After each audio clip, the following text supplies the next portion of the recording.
देखिए factor affecting the resistance या resistivity, बात यह है बेटा कि रेजिस्टेंस जो होता है ना, डायरेक्टली प्रोपोर्शनल होता है किसका, लेंथ का। ओके, और इसको मैं इक्वेशन 1 मानता हूं। लेंथ का ये डायरेक्टली प्रोपोर्शनल होता है। कैसे, मान के चलो यहां पर कहने का मतलब कि रेजिस्टेंस आपका बढ़ेगा, क्योंकि एल यहां पर बढ़ रहा है तो रेजिस्टेंस भी आपका इंक्रीज होगा। एल इंक्रीज यानी कि रेजिस्टेंस इंक्रीज, क्योंकि रेजिस्टेंस जो होता है डायरेक्टली प्रोपोर्शनल होता है एल का, है ना। मान तो इसी तरह से लेंथ जब बढ़ता है तो रेजिस्टेंस भी बढ़ता है, बट है ना रेजिस्टेंस इनवर्सली प्रोपोर्शनल हो जाता है किसका, एरिया का। बात समझो, ये एरिया है बेटा, ये एरिया है।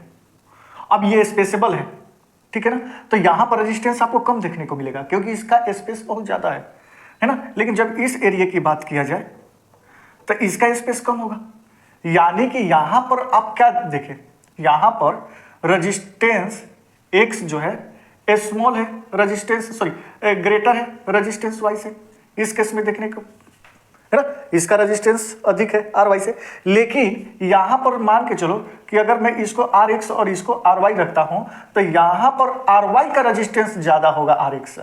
क्यों भाई, क्योंकि इसका एरिया क्रॉस सेक्शन क्या होता है, छोटा है, और छोटा है तो रुकावट पैदा करेगा। ये बड़ा है तो रुकावट पैदा नहीं करेगा, ठीक है ना, लेकिन ये रुकावट पैदा करा, और रुकावट पैदा को हम लोग क्या बोलते हैं करंट की भाषा में, है ना, रेजिस्टेंस। ओके, तो ये भी बात समझ में आ गई होगी, है ना। अब बात यह है कि इन इक्वेशन 1 और 2 रेजिस्टेंस एल बाई ए का प्रोपोर्शनल होता है। अब यहां से प्रोपोर्शनलिटी का हटाएंगे साइन, तो यहां एक कांस्टेंट आ जाएगा रो एल अपन ए। और ये बेटा एक बात याद रख लो कि ये बहुत यूज होने वाला चीज है, ये जो है ना ये बहुत ही यूज होने वाला चीज है, आप इसको भूलना मत।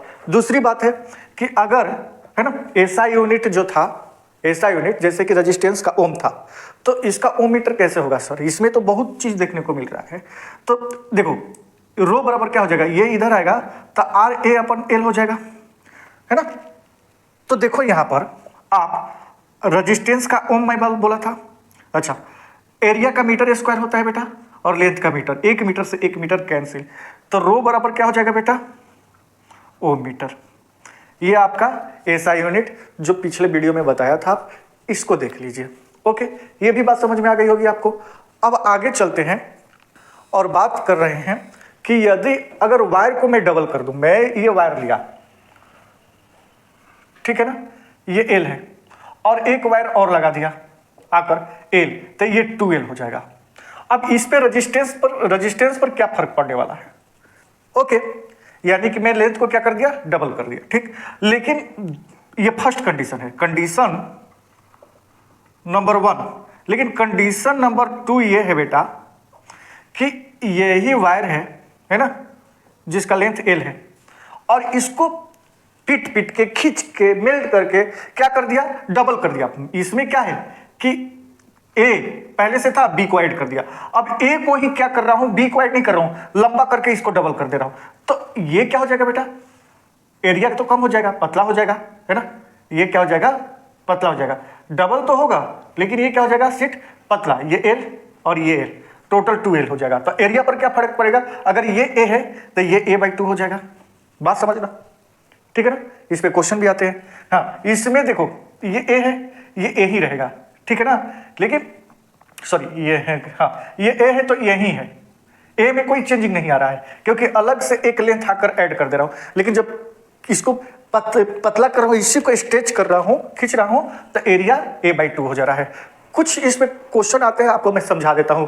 देखिए क्या है ये, अब ये आप क्वेश्चन देख पा रहे होंगे, बहुत इंपॉर्टेंट है, देख लीजिए। What will be the effect of the resistance and resistivity of length of the wire is double. कुछ नहीं कर रहे बेटा, पहले से क्या है, लेंथ, एक वायर में लिया हूं, ठीक है ना। अगर इसका मैं रेजिस्टेंस का बात करूं बेटा, अगर इसका मैं रेजिस्टेंस का बात करूं तो रेजिस्टेंस बराबर क्या हो जाएगा, L/A। यही ना फॉर्मूला ड्राइव कर किए थे, इसको इक्वेशन 1 में मान लेता हूं। बात समझ में आ गई होगी, ठीक। अब ये क्या बोल रहा है बेटा कि यदि, है ना, मैं इसको स्ट्रेच नहीं कर रहा हूं, एक जितना ये बड़ा लेंथ है उतना बड़ा लेंथ एक और लगा दे रहा हूं, ऐड कर दे रहा हूं इसमें, देख रहे हो ना। तो ये L और ये एल और ये एल दोनों मिलकर एल डैश बन रहा है। तो एल डैश बराबर एल डैश कितने के इक्वल है? तो आंसर है 2l के इक्वल है। एल डैश जो है ये कितने के इक्वल है? तो ये एल और ये एल प्लस 2l। तो न्यू रेजिस्टेंस बराबर क्या हो जाएगा बेटा? मैं अगर इसका रेजिस्टेंस निकालने की बात करूं तो आर डैश बराबर क्या हो जाएगा? Rho L dash. एरिया में कोई चेंजिंग नहीं है, एरिया इसमें भी ए था, एरिया इसमें भी है। जो चेंज हो रहा है देखो, लेंथ में चेंज के चलते रेजिस्टेंस में चेंज होगा, तो इसको आर डैश से मैं डिनोट कर दिया। ठीक है, अब यहां देखो बेटा, आर डैश बराबर क्या हो जाएगा? लेंथ। एल डैश क्या है बेटा? 2l और अपन में a। अब इसको करते हैं क्या कि इस 2 को आगे ले लेते हैं, 2 को आगे ले लेते हैं तो l अपन में a। अगर आपको ये याद होगा कि इसको हम लोग क्या बोलते हैं, है ना, इसको हम लोग रेजिस्टेंस R बोलते हैं, है ना। तो जो न्यू रेजिस्टेंस है ना, 2R के इक्वल हो गया। किसके इक्वल हो गया? 2 गुना हो गया, यानी कि डबल हो गया। हमें एक चीज देखने को मिला कि जो लेंथ का वायर है और उतना ही वायर में लगा देता हूं तो ये क्या हो जाता है? डबल हो जाता है। ठीक है, ये तो बात समझ में आ गई होगी आपको। अब ठीक इसी तरह अगर मैं इसको स्ट्रेच करूंगा तो क्या होगा, है ना। लेकिन इसके पहले अगर और भी आगे समझ जाइए कि ये डबल है, अगर ट्रिपल होगा तो क्या होगा सर? ट्रिपल होगा तो क्या होगा? ट्रिपल होगा तो एल एल एल, तो एल डैश बराबर क्या हो गया? 3l। तो यहां क्या हो जाएगा? 3 गुना हो जाएगा। अगर मैं तोड़कर आधा कर दूं तो l/2 हो जाएगा। तोड़कर जब मैं आधा करूंगा तो l/2 हो जाएगा। ठीक है, तो यहां पर l/2 होगा। तो बात समझना बेटा, r डैश बराबर क्या हो जाएगा? r डैश बराबर क्या हो जाएगा? 1/2 रो l अपन a, यानी कि r डैश बराबर रेजिस्टेंस का हाफ रेजिस्टेंस हो जाएगा। अगर आधा हाफ कर दूंगा तो ये बात क्लियर आपको समझ में आ गई होगी। लेकिन स्ट्रेच वाला भी केस देख लेते हैं क्या होता है। चलो देख लो ये question. Stretch by 2 times of its length, find new resistance if arrangement original है, ये ओरिजिनल रेजिस्टेंस। अब इसका मैं बात करूं बेटा तो यहां पर फिर से वही रेजिस्टेंस बराबर रो l/a है, क्योंकि ये फ्रेश है, पहले है। लेकिन अब इसको मैं स्ट्रेच कर रहा हूं, ऐड नहीं कर रहा हूं, स्ट्रेच कर रहा हूं। जब स्ट्रेच कर रहा हूं तो लेंथ तो मान के चलो 2l, जो न्यू लेंथ है 2l के इक्वल कर दिया। पहले l था, फिर l ऐड कर दिया, ऐड नहीं किया, उसको लंबा करके किया। लेकिन एरिया देखो, अब मैं खींचूंगा तो इसमें थोड़ी ना जादू थोड़ी ना हो जाएगा। अब लेंथ बढ़ रहा है तो एरिया घटेगा, है ना। तो लेंथ अगर दोगुना होगा तो एरिया क्या हो जाएगा बेटा? हाफ हो जाएगा। एरिया क्या हो जाएगा? हाफ हो जाएगा।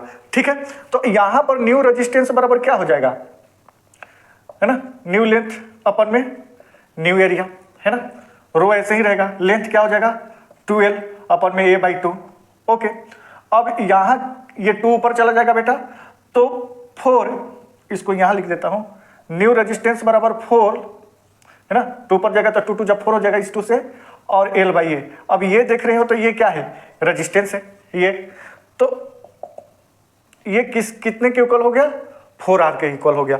यानी कि जब स्ट्रेच कर रहे हो 2 टाइम्स तो ये मतलब इसके स्क्वायर से बढ़ रहा है, 2 स्क्वायर से ये बढ़ रहा है। ठीक है ना, मतलब 4 टाइम्स हो जा रहा है ना।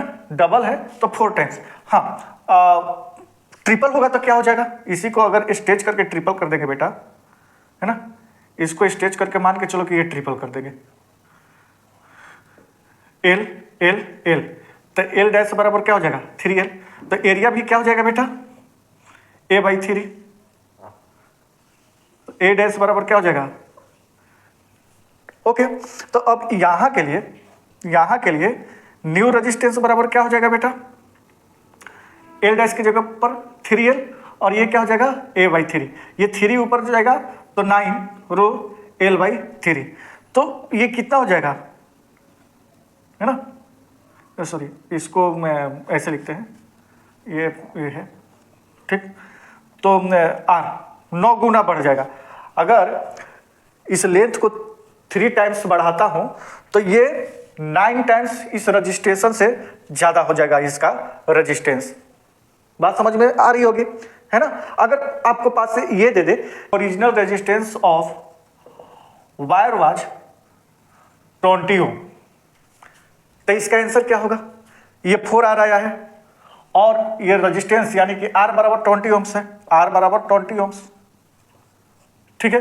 तो ये क्या हो जाएगा, इसमें R डैश बराबर कितने ओम्स, R इंटू 20, तो R डैश बराबर क्या हो जाएगा बेटा 80 ओम्स, 4 गुना बढ़ गया, है ना। अगर इसका बात करें, अगर इसका बात करें तो 9 इंटू 20 180 ओम हो जाएगा। तो इस टाइप से क्वेश्चन आ सकता है, आप लोग ध्यान से देख लीजिएगा। ओके।